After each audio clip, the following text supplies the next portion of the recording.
Bismillahirrahmanirrahim. Assalamualaikum warahmatullahi wabarakatuh. Alhamdulillahirrahmanirrahim. Kita panjatkan puji syukur pada Allah Subhanahu wa Ta'ala atas berkat dan rahmatnya kita masih bisa berkumpul dalam keadaan sehat walafiat. Di sini mohon izin memperkenalkan diri. Nama saya Ahyarul Ihsan, NIM 220049, kelas RC1 Universitas Primagraha.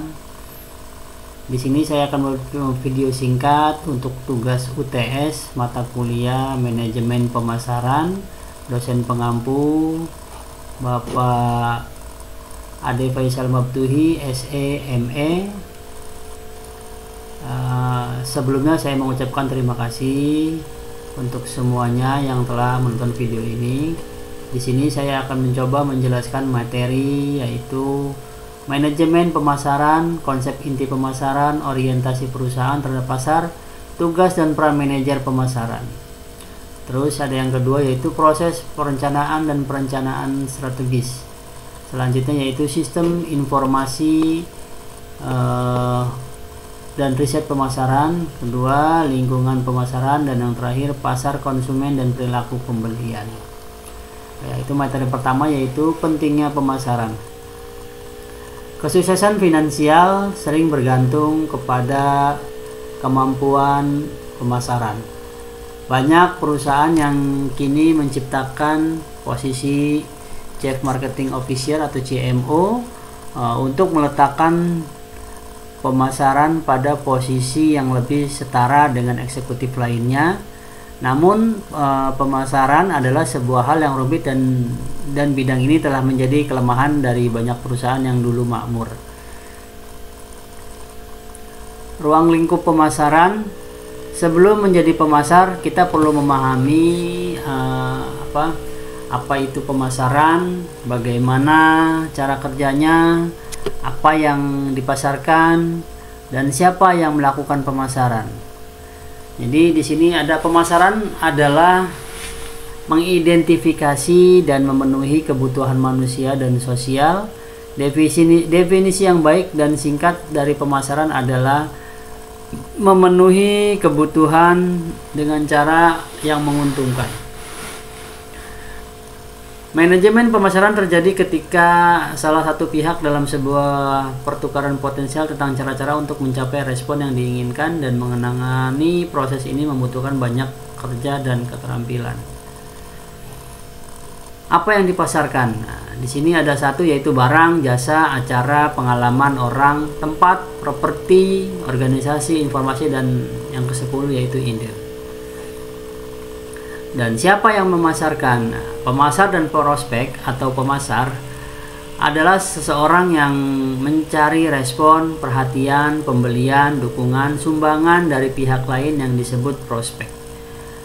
Manajer pemasaran berusaha mempengaruhi tingkat waktu, komposisi permintaan untuk mencapai tujuan organisasi.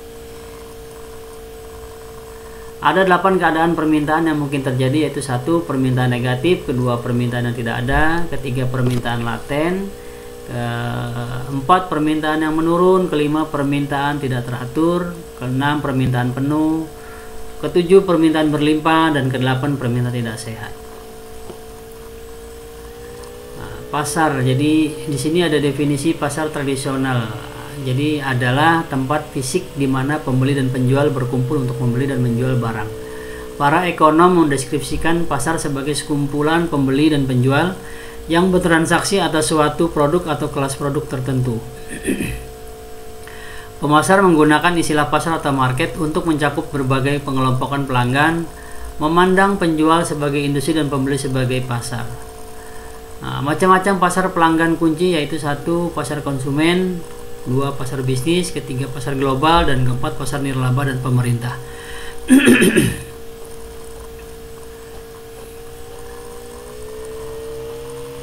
Konsep inti pemasaran.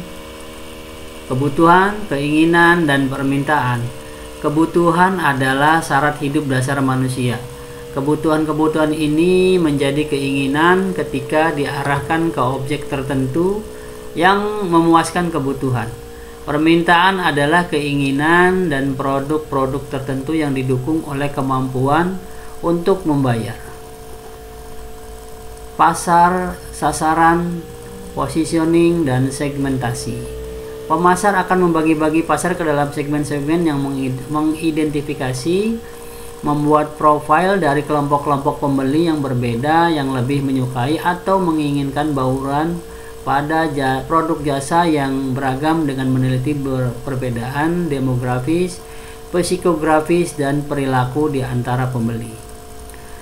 Penawaran dan merek. Perusahaan memenuhi kebutuhan dengan mengajukan sebuah posisi nilai atau value position, yaitu serangkaian keuntungan yang mereka tawarkan kepada pelanggan untuk memenuhi kebutuhan pelanggan. Merek atau brand adalah suatu penawaran dari sumber yang diketahui. Mereka terkenal dapat menimbulkan banyak asosiasi di benak orang atau masyarakat. Semua perusahaan berjuang untuk membangun citra merek yang kuat, disukai, dan unik. Nilai dan kepuasan. Penawaran akan berhasil jika memberikan nilai dan kepuasan kepada pembeli sasaran.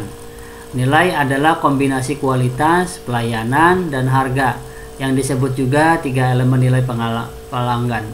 Kepuasan mencerminkan kepenilaian seorang tentang kinerja produk hasil dari kaitannya dengan ekspektasi. Di sini ada saluran pemasaran. Untuk mencapai pasar sasaran, pemasar menggunakan 3 jenis saluran pemasaran, yaitu 1. Saluran komunikasi, menyampaikan dan menerima pesan dari pembeli sasaran, mencakup surat kabar, majalah, radio, televisi, telepon, papan iklan, poster, dan internet. Kedua, yaitu saluran distribusi, digunakan untuk menggelar, menjual, atau menyampaikan produk fisik atau jasa kepada pelanggan atau pengguna, mencakup distributor, agen, dan pengecer. Yang ketiga, yaitu saluran layanan, digunakan untuk melakukan transaksi dengan calon pembeli, mencakup gudang, perusahaan transportasi, bank, dan perusahaan asuransi yang membantu transaksi. Rantai pasokan. Rantai pasokan adalah saluran yang lebih panjang yang membentang dari bahan mentah hingga komponen sampai produk akhir yang dihantarkan ke pembeli akhir. Nah, itu yang selanjutnya, yaitu persaingan. Persaingan mencakup semua penawaran dan produk substitusi yang ditawarkan oleh pesaing, baik yang aktual maupun yang potensial. Lingkungan pemasaran terdiri dari lingkungan tugas atau mencakup para pelaku yang terlibat dalam produksi, distribusi, dan promosi, termasuk perusahaan, pemasok, distributor, dealer, pelanggan sasaran.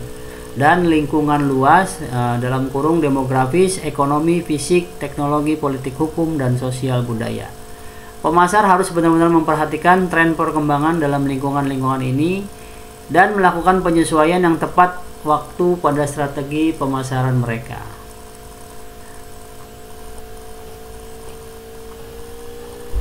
Lanjut ke orientasi perusahaan terhadap pasar. Konsep-konsep pemasaran awal. 1. Konsep produksi. Kedua, konsep produk. Ketiga, konsep penjualan. Keempat, konsep pemasaran. Kelima, konsep holistik. Keenam, konsep pemasaran hubungan. Ketujuh, pemasaran terintegrasi. Kedelapan, pemasaran internal. Kesembilan, pemasaran kinerja. Di sini ada tugas manajer pemasaran. 1, yaitu mengembangkan strategi dan rencana pemasaran. Kedua, menangkap pemahaman atau gagasan pemasaran. Ketiga, berhubungan dengan pelanggan. Keempat, membangun merek yang kuat. Kelima, membentuk penawaran pasar. Dan keenam, mengantarkan nilai. Ketujuh, mengkomunikasikan nilai. Kedelapan, menciptakan pertumbuhan jangka panjang. Next, kita masuk ke materi kedua, yaitu perencanaan strategi. Perencanaan strategi adalah proses memutuskan program yang akan dilaksanakan oleh organisasi dan perkiraan sejumlah sumber daya yang akan dialokasikan ke setiap program selama beberapa tahun ke depan. Pendekatan rencana strategi yaitu 1. Membuat misi, mengidentifikasi tujuan, menentukan sasaran, dan keempat, membuat rencana kerja. Lanjut ke menganalisis program yang sedang berjalan. Proses perencanaan strategis. Proses perencanaan strategis atau manajemen strategis merupakan proses pengarahan usaha perencanaan strategis dan menjamin strategi tersebut dilaksanakan dengan baik sehingga menjamin kesuksesan organisasi dalam jangka panjang. Formulasi dan implementasi perencanaan strategi: satu yaitu formula tujuan, kedua analisis tujuan dan saat ini, ketiga kekuatan dan kelemahan, keempat analisis lingkungan, kelima identifikasi kesempatan strategis, dan yang terakhir keenam pengambilan keputusan strategis. Next, kita lanjut ke materi pengertian sistem informasi pemasaran. Sistem informasi pemasaran adalah kegiatan perseorangan dan organisasi yang memudahkan dan mempercepat hubungan pertukaran yang memuaskan dalam lingkungan yang dinamis melalui penciptaan, pendistribusian, promosi, dan penentuan harga barang jasa dan gagasan. Komponen-komponen sistem informasi pemasaran yaitu: satu, komponen input pemasaran, komponen model pemasaran, ketiga komponen basis data, keempat komponen output pemasaran, kelima sistem intelijen. Riset pemasaran internasional. Riset pemasaran adalah perencanaan yang sistematis, pengumpulan analisis, dan pelaporan atas dan segala penemuan yang relevan pada suatu situasi pemasaran tertentu yang dihadapi perusahaan. Cara mendapatkan data dan informasi yang spesifik tentang pemasaran, atau misalnya penyidik efektivitas periklanan, maka manajer pemasaran harus melakukan pula survei atau penelitian dalam bentuk lain secara sistematis dan analisis. Isu terkini dalam riset pemasaran global: satu yaitu analisis data, kedua optimalisasi biaya, ketiga akurasi data, keempat kendali kantor pusat atas penelitian pemasaran global. Kita masuk ke materi selanjutnya yaitu definisi lingkungan pemasaran. Lingkungan pemasaran adalah kombinasi berbagai macam peluang dan ancaman-ancaman bagi perusahaan yang berdiri pada suatu tempat di mana perusahaan tersebut melangsungkan kegiatan usahanya termasuk pemasaran. Ruang lingkup pemasaran terbagi dua yaitu lingkungan internal. Lingkungan internal yang pertama yaitu lingkungan internal pemasaran. Lingkungan internal pemasaran sering disebut dengan bauran pemasaran atau marketing mix, yaitu terdiri dari: satu, perencanaan produk atau produk, kedua, penetapan harga atau price, ketiga, promosi atau promotion, keempat, solusi distribution atau place. Selanjutnya yaitu lingkungan internal non pemasaran. Adalah segala kegiatan fungsional atau operasional perusahaan atau selain kegiatan pemasaran. Meskipun non pemasaran, tetapi faktor ini berpengaruh besar terhadap proses pemasaran. Faktor ini adalah bagian dalam perusahaan, diantaranya yaitu manajemen puncak, bagian keuangan, bagian pembelian, bagian manufaktur, dan terakhir bagian akunting. Lingkungan eksternal, tadi internal, sekarang kita masuk ke materi lingkungan eksternal. Lingkungan eksternal adalah faktor-faktor tidak langsung yang berada di luar kekuasaan atau kendali pasar. Faktor tersebut membuat pemasar atau perusahaan untuk menyesuaikan dengan lingkungan dalam hal mempertahankan produk atau mencari solusi agar konsumen menjadi loyal terhadap produk perusahaan. Lingkungan eksternal dibagi menjadi dua yaitu lingkungan mikro dan lingkungan makro. Lingkungan mikro, satu, lingkungan mikro itu terdiri dari para pelaku dalam lingkungan yang langsung berkaitan dengan perusahaan yang mempengaruhi kemampuannya untuk melayani pasar, yaitu terdiri dari perusahaan, ada pemasok, ada perantara, ada konsumen, ada pesaing, dan masyarakat umum. Lanjut ke lingkungan makro. Lingkungan makro perusahaan adalah tempat di mana perusahaan harus memulai pencariannya atas peluang dan kemungkinan ancaman. Lingkungan ini terdiri semua pihak dan kekuatan yang mempengaruhi operasi dan prestasi perusahaan. Lingkungan makro terdiri dari: satu yaitu lingkungan perekonomian, kedua lingkungan demografi, ketiga lingkungan sosial dan budaya, keempat lingkungan teknologi, dan kelima lingkungan politik dan hukum. Di sini ada harga. Pengertian harga. Harga adalah jumlah uang atau ditambah beberapa produk jika mungkin yang dibutuhkan untuk mendapatkan sejumlah kombinasi dari produk dan pelayanan. Dengan kata lain, harga merupakan peran dari barang atau jasa agar calon konsumen dengan sukarela mengerti dan sadar dengan satuan yang mempunyai nilai tertentu. Tujuan penetapan harga. Keputusan untuk menetapkan harga sering melibatkan kepentingan pimpinan atau top manager, terutama untuk produk baru. Definisi kepuasan konsumen.